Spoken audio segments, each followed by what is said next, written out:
Hi, this is Coco with Keeping It Coco, and I'm here to talk to you today about the health and diet plan I'm pretty much implementing this year, 2015. And I started it in January, and it was working pretty well. I hit a bump in the road when my whole family got sick for the entire month of February. We passed around 3 different colds, and so it was pretty rough. So we had to pause for then. We didn't gain it back or anything, but we paused then, and now we're starting it back up again in March now that we're feeling better. So I'm going to talk about what I had started, um, why I'm doing it the way I'm doing it, and how I'm planning to continue and make things even better. So really quick, I am married and have one child, and I had him almost exactly 2 years ago. In about 2 weeks he'll have his second birthday. So pretty much back before I got pregnant, I was a size 14, and I was probably 30 or 40 pounds lighter than I am now. I am currently a size 16, but at the beginning of the year I was an 18. So at the beginning of 2015, I was all the way up to 236 pounds. I did not gain weight during pregnancy. I actually lost a ton of weight, but I gained it all back after I stopped breastfeeding with him. And then I kept getting injuries and other medical issues coming up. For the last 2 years post having him, I threw out my back, and that threw me off for a while. And then I had gallstones, and they actually blocked my bile ducts for a while over last summer. So I've just been ill a lot, and I did that trying to do the crazy yo-yo diet of doing insanity and being really crazy stringent with my diet and cutting out way too many things and sometimes under eating and all that stuff. So I wouldn't suggest that, especially if you're overweight, because you can give yourself gallstones, and trust me, they're a pain. And it's super expensive to have surgery on it. So unless you're willing to do maintenance, which is now pretty much a thing for me, because I don't want to pay for the surgery, um, yeah, it's something you probably don't want to go down. So what I'm going to cover right now is pretty much what I started in January, and I came to this conclusion after watching a bunch of stuff. And I'll definitely reference any other people that did it through YouTube or things like that, like did posts that influenced what I did. So the first thing I started was exercise, because I feel like if you're going to put the work into exercising, you're going to be better about what you eat. And I just felt that way because of what I used to do back when I was thinner, and I used to work out a lot. My father owns a martial arts company, and I currently work for them as an office administrator, but I don't really teach anymore, obviously. And pretty much, I used to work out a lot, and I used to be really, like, fit. I wouldn't say thin, but I would say fit. I was usually a size 6 to a size 8 growing up at his house. Sometimes I was down to, like, a 4. But for the most part, I pretty much stayed at 6. And then I gained a lot of weight when I moved out in the middle of high school. I moved in with my mom instead. And then I just slowly gained a pant size every year and a half until I got up to a 14. And then I floated around there until the baby, and then I went all the way up to like 16, and I was pretty much at an 18 because of my stomach at the beginning of this year. So I was used to hardcore working out from karate and doing endurance trainings and things like that. I wasn't used to like long-term cardio, like just running forever. And I decided I wanted to learn how to run. That was something I really wanted to do, and now they have all those apps for Couch to 5K, so I decided that's something I was going to use. And then my husband's really into the whole kettlebell thing, and I had read a couple of things like Eat Bacon, Don't Jog, and that one covered a lot about kettlebells and his views on dieting and stuff, and I took a little bit of that away. You should check out that book if you're interested. It's Eat Bacon, Don't Jog, so it's a pretty enticing title there. I got the ebook version, so because it's a little bit less for that. And then I pretty much decided to do that kind of a routine, and it really worked for my lifestyle. So pretty much from home, I would Monday, Wednesday, Friday go running. That means I would go outside. There's a track at the university 2 minutes away from my house. And I meet my friend there who lost a lot of weight running. All she did was diet and run. She didn't do any weightlifting of any kind. And she lost so much weight. And it's been almost 2.5 years now. And she's kept it off. So she looks phenomenal. And she's my motivator. So I go with her and try to keep up with her. I'm usually, quite a few feet behind her. But, I keep to it, do the thing with her. And I've been doing Couch to 5K with her. And then that's Monday, Wednesday, Friday. And then now if I can't meet her, things come up with work, or I'm stuck at home because the baby's sick or something like that, then what I like to do is something I find on YouTube, or just put on music and do my own like cardio workout, or do like old karate kind of circuit cardio training stuff for 20 to 30 minutes. Everything's always 20 to 30 minutes. It's just what I do. And then that's what I do Monday, Wednesday, Friday. So that's my cardio, and it works no matter what because I'm flexible like that with it. And then on Tuesday, Thursday, and Saturday, I like to do the kettlebell training mostly. But if I get a little bored with it, or I just don't feel like it that day, or say my son's there and he likes to run at me, and swing around a kettlebell is really not the safest with a kid around. So I pick him up and use him as a kettlebell, and then I do body resistance training like push-ups and things like that. And, you know, like crab walks, just things that kind of tone you and do all that stuff. And I do circuits like that, and some of them I find on Pinterest, or they're just stuff that I do that involves him. Maybe I'll do a video later on that, but pretty much that's how I do the weight training stuff, and that's easy because it's at home. I do it either in the morning, at night. I don't really beat myself up about when I do it, as long as I get it done that day, and I spend at least 20 minutes on it. So those are pretty much her rules. And that pretty much has me working out 6 days a week for 20 to 30 minutes every day. Now, I did it the whole month of January, didn't change my sleeping habits, my diet, anything like that, and I went down 10 pounds. So I went from 236, and I was almost a size 18, so I was a little bit muffin top in it, but my pants fit just fine, and it wasn't like I had to fight them on or anything. And now I'm just like pretty much a 16 stomach and butt. So my stomach's slowly trying to migrate down back to what my lower body is, and then hopefully it'll be an even weight loss after that. So now I'm pretty much into a 16 comfortably, and that's pretty cool. So hopefully I'll go down more. Now, I told you guys what happened in February, so now it's back to March here. And we decided to implement our dieting. Now, our immunity was really low in February, and obviously we kept getting sick. So we decided to implement a lot of vitamin control to make sure that our bodies were internally very healthy. And I also like to do that because of the fact that I'm just coming up to my 30s, and I feel like I need to start taking responsibility internally. So I prevent, you know, diabetes, heart disease, cancer, osteoporosis, things like that.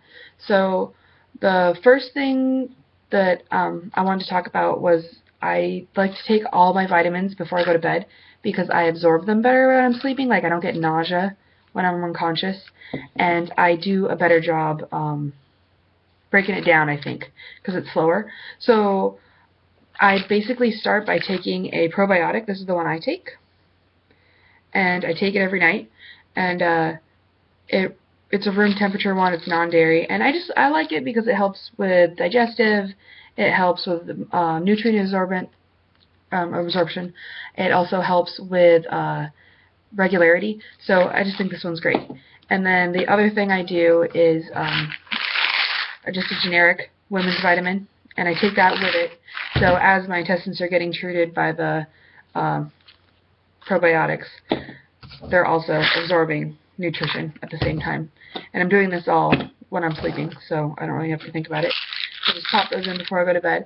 Now in the morning, if I'm feeling a little bit tired and stuff, or if I've been kind of depressed lately, like in Alaska there's almost no sun in the winter, I take a vitamin D supplement, and I also take a vitamin B supplement, but it's a B complex, and it actually helps with vitamin D absorption, which I have a deficiency of. Like, I'm already, even in the summer months, I'm low, even if I'm outside a lot, on vitamin D. I just don't break it down well. Like, during my pregnancy, I could not absorb it to save my life.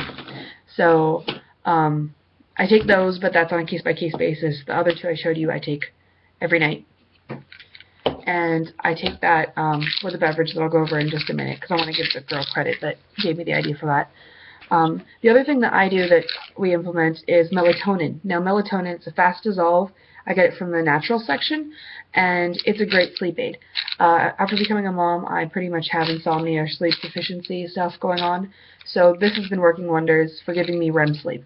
I don't always get a lot of sleep every night, but I get good sleep when I get it, and I love that. So you take it half hour before bed, and trust me, you'll be feeling tired if you were all wired or stressed out earlier. And I just think that's great.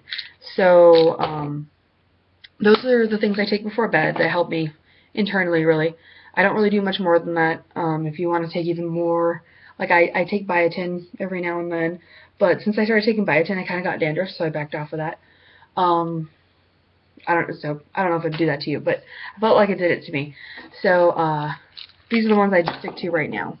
Now, there is a girl online that when I was sick and I couldn't really do stuff because the exercising, the gallstones and all that, I was watching a lot of what could I do that would be less intense on my body to lose weight. And there's a girl, it's Abigail on her subscription thing, but when she talks about herself, she calls herself Abby. She does a makeup column and other stuff in fashion beauty. But she posted one on how she lost weight without exercise. And she lost a ton of weight. But one of the things she did was honey, lemon, and water, hot water. Like she made pretty much a little drink like that at night. And she'd drink it before bed. And it was calming and relaxing for her. On top of that, antioxidant, nutrient, antibiotic naturally. So that always helps. Also, it can, like she didn't mention this, but it can help with allergies if you get local honey. It'll help you with your local allergies because of the pollen's in it.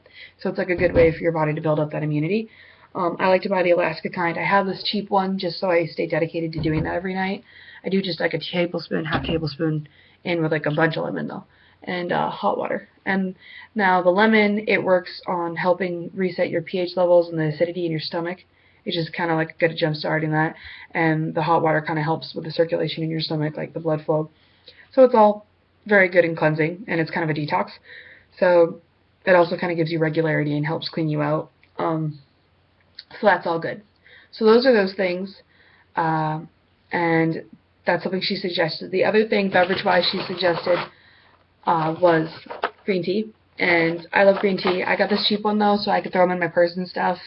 And sometimes my son gets a hold of them, so I like this one. I have a fancy tea that I do when I'm doing like dinners and stuff like that, but this is a good go-to. And it's just the Kroger one that I have here.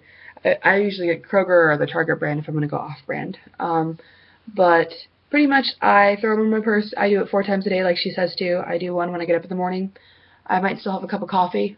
If I do, I don't put any sugar in it. I put creamer in, or I do cinnamon. I know many people might not know that, but it takes away the bitterness just a teeny bit. Or if you can put it in the coffee grounds and you won't even taste the cinnamon, but it will totally take the tartness out. So it's kind of like when you go to diners and their coffee doesn't really have that acidity that you would normally taste. It's because of stuff like that. So those are, and then cinnamon curbs hunger too, so that's always good. But I just let myself have 12 ounces of coffee if I'm going to have coffee. And if I go to Starbucks, then it has to be a tall, and it can't be any kind of the sugary coffee. So I can get Americano with cream, I can get a coffee with cream, and that's about it. Like, or I can just get a plain black coffee, or a plain Americano. So I let myself do that, but only one. And then I do the green tea otherwise for caffeine. So if you're a caffeine addict, then, you know, it's not so bad. So first thing in the morning, do that and coffee. And then for lunch, I usually just have water with lunch, but then afterwards, I'll do the green tea again as like an after food snack. And then when I get home and I do the other thing I'm going to talk about, I also do that. And then I do it with dinner usually. And then before bed, I do the hot water lemon thing.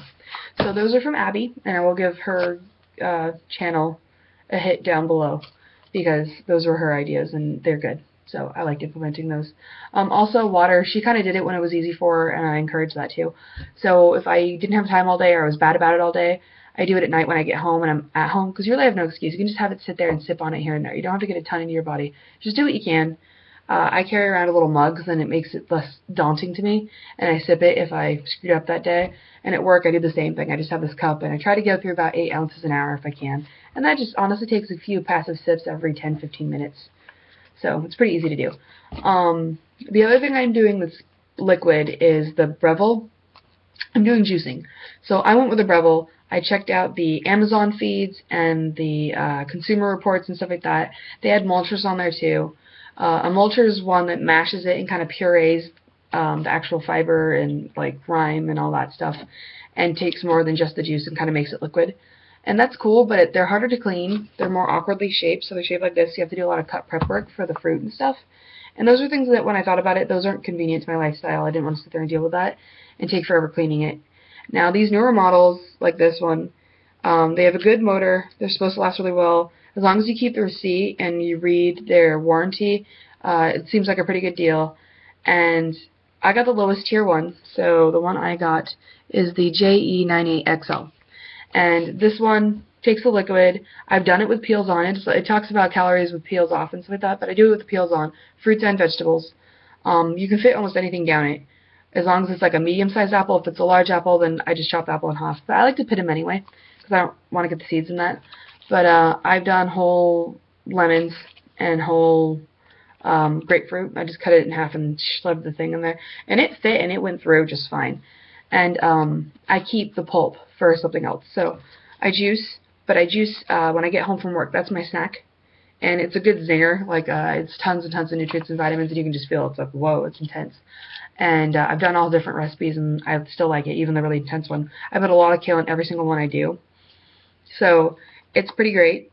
I love this thing right now. And definitely going to keep with this one. It really helps with the nutrient absorption too, like I was talking about. And sometimes I go running after work a lot when I go with my friend, and it gives me that oomph to get out there and go. And a lot better than caffeine. It's kind of like, you know, taking one of those 5-hour energies, how they give it that energetic feeling. So it's a good little shot to the system. The other thing I do is if I feel like I'm deficient from the way I'm dieting, I do Shakeology. Now, Shakeology is not for everybody, and I got that from my Beachbody coach mom. My stepmom's a Beachbody coach, and she does Insanity and all that stuff. So she sells me Beachbody Shakeology, which is nice because it saves me a little bit of money getting it through her. I get the chocolate version. And I really like it because I'm snobby about chocolate and it actually tastes good. I throw a banana in, or the PB2 like powdered peanut butter. Sometimes I like to use almond milk with it, or I could do water too and ice. And it pretty much, I just kind of pretend it's like a smoothie. Usually it does taste like a banana Vivano smoothie if you've had those at Starbucks, but it's like way better for you and stuff.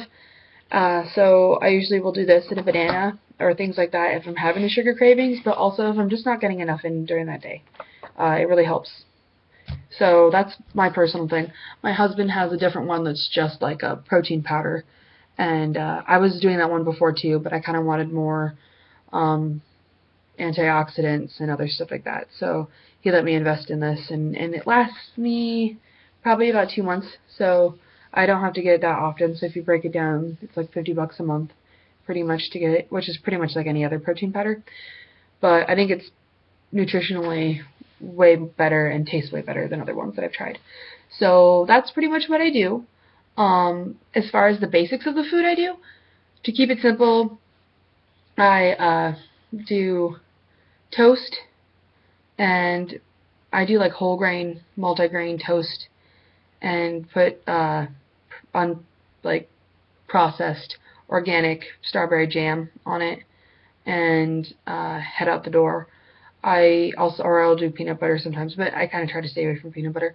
So mostly just the strawberry jam one, or I make with the pulp whole grain pulp muffins, and they're actually really good. I put cinnamon and stevia in it. I don't put other sugar in it. I'd put goat milk in it. I know that sounds strange, but I do that goat milk now rather than the regular milk in our house, and they're really good. So they also have tons and tons of fiber, so they're super filling. 1 or 2 or not that many calories. It's like 400 maybe for 2. It depends on what recipe you use, but I think the ones I made last time, it was like 400 for 2, so like it was about 200 a muffin, and they're like decent hefty muffins, and they are very, very filling, and they really help with regulating you, if you know what I mean. So they're great grab and go. Now for lunches and dinners, I pretty much do crock pots. I'll try to find the link for it, but it's Skinny Mom, and she has crock pot recipes on them that are really good. They're delicious, and they're 300 to 400 calorie meals pretty much.